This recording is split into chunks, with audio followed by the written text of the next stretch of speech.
জাতীয় নির্বাচনে যেহেতু আমাদের নেতা, আমাদের চেয়ারম্যান, এখন উনি আগে ভারপ্রাপ্ত ছিল, এখন চেয়ারম্যান, 17 বছর বিগত সরকারের আমলে উনি নির্যাতিত হয়ে বিদেশের মাটিতে অবস্থান করছে।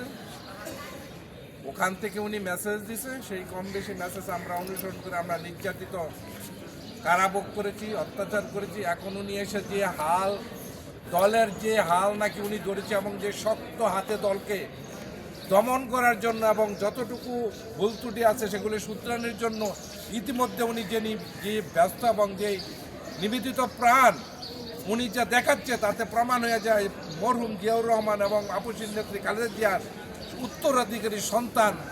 ওনাকেই বলা যায় মামু। উনি আগামী দিন ইনশাল্লাহ 12 ফেব্রুয়ারির বিপ্লবী ধানের শীষের কান্ডারি হয়ে বাংলাদেশের প্রধানমন্ত্রী হিসাবে উনি শপথ গ্রহণ করবেন। এই প্রত্যাশা আমাদের, আপনাদের সকলের প্রতি এই প্রত্যাশা রইল।